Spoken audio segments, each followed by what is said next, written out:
দেশের বৃহত্তম বেসরকারি ব্যাংক ইসলামী ব্যাংক বাংলাদেশ পিএলসির নিয়ন্ত্রণ নেয়ার ঘটনায় সাবেক প্রেসিডেন্ট মোহাম্মদ শাহাবুদ্দিনের সংশ্লিষ্টতার অভিযোগের দায় এড়াতে পারেন না বলে মন্তব্য করেছেন জামায়াত নেতা শিশির মনির। আইন অনুযায়ী রাষ্ট্রপতির কোনো দায় মুক্তি নেই বলে মন্তব্য করেছেন তিনি। শিশির মনির বলেন, হাইকোর্টে দাখিল করা তদন্ত প্রতিবেদনে জেএমসি বিল্ডার্সের মাধ্যমে ব্যাংকের শেয়ার নিয়ন্ত্রণ এবং এস আলম গ্রুপের স্বার্থ রক্ষায় তার ভূমিকার অভিযোগ উঠে এসেছে। মিলন ভাই, আমরা গত ২-৩ দিন ধরে দেখছি যে রাষ্ট্রপতির আসলে কি হবে, তার বিচার করা যাবে কি যাবে না, এই ধরনের দু ধরনের বক্তব্য দেখছি। কেউ বলছেন বিচার করা যাবে, আর কেউ বলছেন যাবে না। আপনিও নিশ্চয়ই জানেন এই বিষয়গুলো নিয়ে। আপনার কাছে কি মনে হয়, আইনি ব্যাখ্যাটা কি বা সংবিধান কি বলছে? দেখুন, রাষ্ট্রপতি শাহাবুদ্দিন ছুপ্পু সাহেব আর কি, উনি আপনার 22তম রাষ্ট্রপতি ছিলেন আর কি বাংলাদেশের, এবং লাস্ট আমরা দেখলাম যে উনি পদত্যাগ করলেন 24 তারিখে। উনি ক্ষমতা নিয়েছিলেন, মানে প্রেসিডেন্ট হিসেবে আপনার দায়িত্ব নিয়েছিলেন 24 এপ্রিল 2023, এবং উনি মোট 3 বছর 3 মাসের মতো ছিলেন। এখন এই 3 বছর 3 মাসের মধ্যে এই বাংলাদেশের অনেক হিস্টোরির উদ্ভব হয়েছে, অনেক কিছু হয়েছে আর কি। তার মধ্যে সবথেকে বড় যেটা হয়েছে সেটা হচ্ছে ছাত্র জনতার যে গণ অভ্যুত্থান আর কি। ঠিক এই সময়েই ছুপ্পু সাহেব প্রেসিডেন্ট হিসেবে ছিলেন, এবং এটা কোনোভাবেই অস্বীকার করা যাবে না, এই শাহাবুদ্দিন ছুপ্পু সাহেব সেই ফ্যাসিস্ট আমলেই নিয়োগ পাওয়া একজন রাষ্ট্রপতি, এবং তাদেরই আশীর্বাদ পুষ্ট। এটা অ্যাভয়েড করার কোনো কারণ নেই আর কি।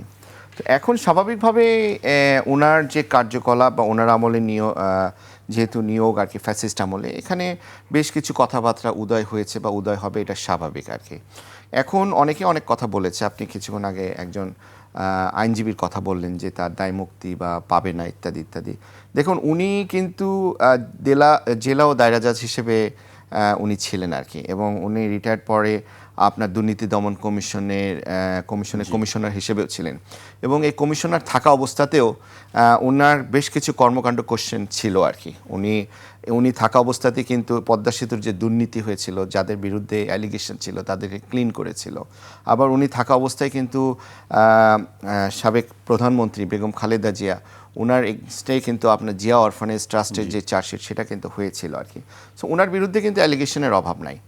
আবার উনি রিটায়ার্ড করার পরে আবার সামহাও ইসলামী ব্যাংকের সাথে কানেক্টেড হয়েছে, এস আলম গ্রুপের সাথে কানেক্টেড হওয়ার তার বিভিন্ন খবরাখবর আসে। তো এগুলা দেখেন, উনি এই অতীতে যে কর্মকাণ্ডগুলো করেছে এগুলাতে দায়মুক্তি হওয়ার কোনো উপায় নাই। যদি মনে করা হয় যে না, এগুলা উনি যা কিছু করেছে সজ্ঞানে করেছে, ইন্টেনশনালি করেছে, ইল মোটিভ নিয়ে করেছে, অবশ্যই তাকে বিচারের প্রক্রিয়া আসতে হবে। আমার কথা হচ্ছে, উনি প্রেসিডেন্ট থাকা অবস্থায় শপথ নেওয়ার পরে যা কিছু করছে বা শপথ নেওয়ার পরে উনি কি করেছে সেগুলো নিয়ে আবার কিন্তু এখানে আমাদের কিছু কনস্টিটিউশনাল ডিফিকাল্টিজ আছে। কারণ আপনি জানেন যে আমাদের কনস্টিটিউশনের অনুচ্ছেদ 51-তে কিন্তু স্পষ্ট বলা আছে রাষ্ট্রপতির দায়মুক্তি। রাষ্ট্রপতি রাষ্ট্র পরিচালনার সময় দাপ্তরিক কাজে উনি যা কিছু করেন না কেন, বাংলা কিউআর যেখানে নগদ পেমেন্ট সেখানে, সারা দেশে 10 লাখেরও বেশি মার্চেন্টে নগদে পেমেন্ট করুন খুব সহজে। আবার যা কোনো কিছু না করে থাকলে, দুইটাই কিন্তু কিছু করলে এবং কিছু না করে থাকলে, ঠিক আছে, তাহলে সেটা নিয়ে কিন্তু কোনো ধরনের তাকে দায় দেওয়া যাবে না আর কি ওই কার্যকলাপের জন্য। তো এখানে যদি ওই রাষ্ট্রপতি থাকা অবস্থায় উনি কী কী করেছেন আর কি কাজ, এগুলো নিয়ে যদি কোশ্চেন অ্যারাইজ করে, তাহলে কিন্তু রাষ্ট্রপতির দায়মুক্তির একটা কথাবার্তা কিন্তু এখানে চলে আসে আর কি। আর আমি আরেকটি জিনিস আমি উল্লেখ করতে চাই, যোগ করতে চাই, সংবিধানের 52 অনুচ্ছেদে আছে যে তাকে অভিশংসন করা বা ইমপিচমেন্টের বিষয়। হ্যাঁ, এটা তো করা যেত, সেটা যদি করা হতো তাহলে কিন্তু আবার অন্য হিসাব হতো, কিন্তু তা তো করা হয়নি। অভিশংসন কখন করা হয়, যে তার নামে সিরিয়াস একটা অ্যালিগেশন আছে, ওই অ্যালিগেশনের জেরে তাকে হচ্ছে ইমপিচমেন্ট করা হয়েছে আর কি, কিন্তু তা তো করা হয়নি। এটা কিন্তু প্রথম অবস্থা একটা যখন বিএনপি ক্ষমতা আসলো তখন কিন্তু এই ধরনের একটা কথাবার্তা হচ্ছিল, তাকে মনে হয় অভিশংসন করা হবে, কিন্তু তা তো করা হয়নি আর কি। উনি কিন্তু স্বেচ্ছায় পদত্যাগ করেছে। সো দুইটার মধ্যে কিন্তু কমপ্লিটলি ডিফারেন্ট। এখানে কিন্তু 52 কোনোভাবে আসবে না, অনুচ্ছেদ 52 যে ওনাকে যে ইমপিচমেন্ট করা হচ্ছে বা অভিশংসন করা হচ্ছে, এটা কিন্তু করা হয়নি। এটাকে উনি স্বেচ্ছায় এখানে পদত্যাগ করেছেন আর কি। এবং স্বেচ্ছায় পদত্যাগ, ওনার যে চিঠিটা 24 তারিখের যে চিঠিটা, ওখানে উনি কিন্তু আবার 4টা প্যারা করেছে, 4টা প্যারা আছে।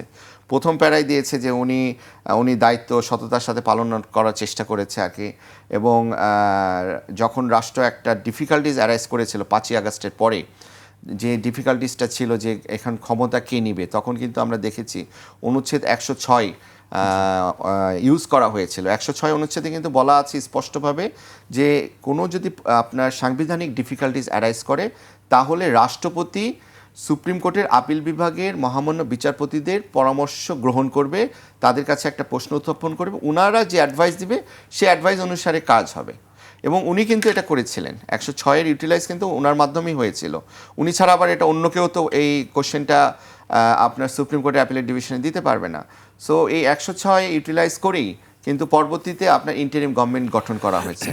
ওনার প্রথম অংশ যেটা বলা হয়েছে সেটা কিন্তু ট্রু, এটা অস্বীকার করার কোনো ওয়ে নাই। উনি আবার দ্বিতীয় অংশে বলেছে যে ওনার কারণেই দেশে কোনো সাংবিধানিক বিপর্যয় ঘটেনি, ইলেকশন হয়েছে। তারপর আবার লাস্ট যে প্যারাটা করেছে আর কি, লাস্টের আগের প্যারাতে উনি বলেছে যেহেতু তার বিভিন্ন ধরনের অসুখ আছে, হৃদরোগ আছে, ডায়াবেটিস আছে, কিডনিতে প্রবলেম, উচ্চ রক্তচাপ, ওনার বাইপাস হয়েছে, আবার অটোনমিক নিউরোপ্যাথি একটা রোগ হয়েছে, উনি সময়ে সময়ে ক্ষণিক অবচেতন হয়ে যাচ্ছে, এই জন্য উনি পদত্যাগ করেছে স্বেচ্ছায়।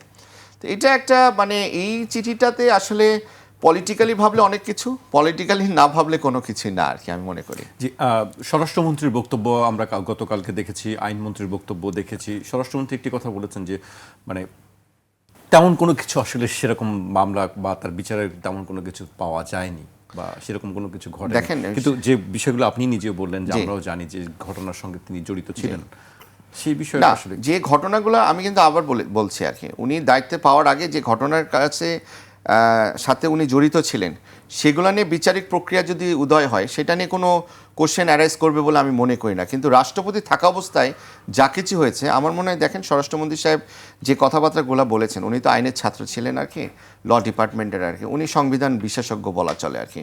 উনি কিন্তু অনুচ্ছেদ 51 ভালো মতোই জানে, এটা জানে বলে কিন্তু উনি এই ধরনের স্টেটমেন্ট দিয়েছে।